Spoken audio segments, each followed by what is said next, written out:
All right. I have some new CD&Fs. This is one of them. This one has the better internals. The other one has a better looking enclosure, but the internals aren't exactly fully functional. But this is a fully functioning CD&F cabinet that I got. I have it wired up.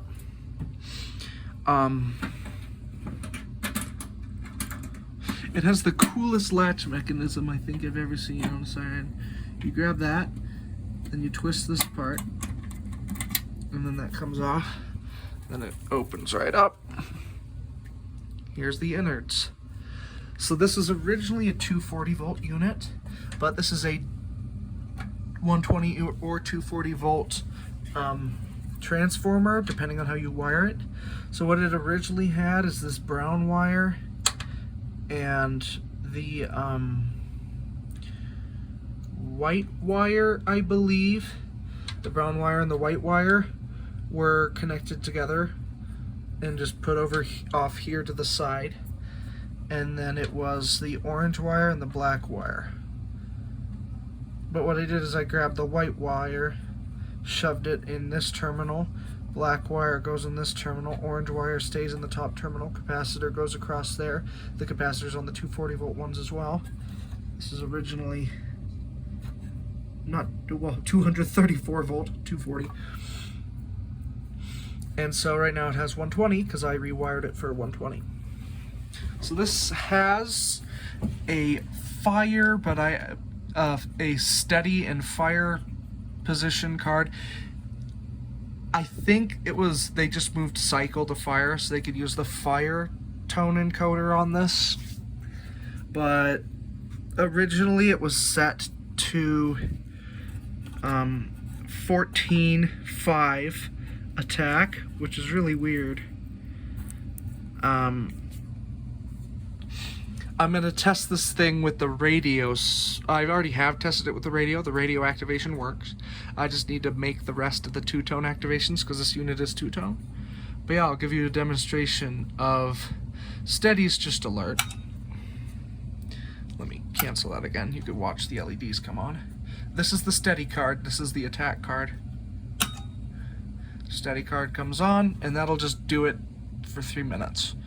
I could let it run until it cancels, and then fire, which is actually, I reconfigured the card for 8 for attack, but it's, yeah, this is attack, not fire. I will be getting it a cycle card, and I'll be reconfiguring this for fast whale, this for attack, and this for alert. But here we go. Actually, no. This view. The green LED will follow the cycle.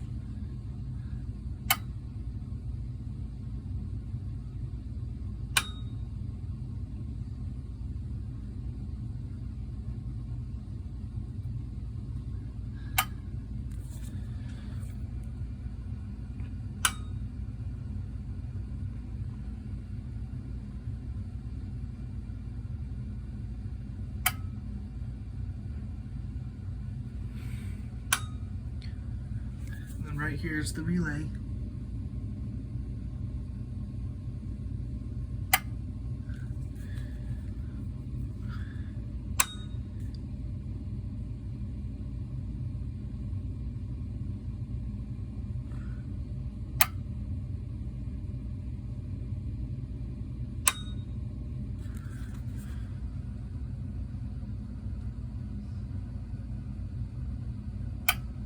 This, unlike an AR or AF timer, this has no signal priority, so it's sort of like an FC. I could just hit it to steady, attack, steady, attack. I can just switch between the two at any point, and it'll just restart the cycle timing. It's like I could just hit it on steady, then hit attack, and then it'll switch to attack.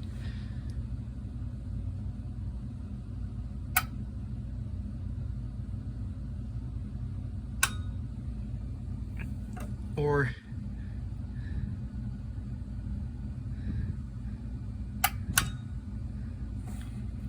yep, but very fun. This Goes to the entire thing. So look, no more power. Whole cabinet shut off. Shove it back in, power's right up. Well, this sucker is, if I recall correctly, this transformer converts to 12 volts AC. This is a rectifier that rectifies it to either 6 volts DC or 12 volts DC. Oh, according to this relay, it's 12 volts. So the control circuitry is actually 12 volt. But I probably should not be touching the transformer. This transformer and this are the, this is the rectifier. This is just the step-down transformer. This is the radio. It's two-tone. The other one is DTMF, and it has the stupidest programming ever. Alert is 1 2 3 4. Cancel is 1 2 1 2 1 2. And I can't change that.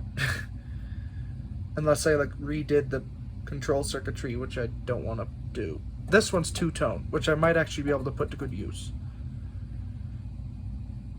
But yeah, very fun CD&F board. This is probably not going to be used on any actual sirens, because these are notoriously unreliable. So this will only ever be used for minis. Only ever used for minis. But very cool. So this one has a decent looking decals. The other one looks a lot better. But yeah, CD&F controller. Very fun.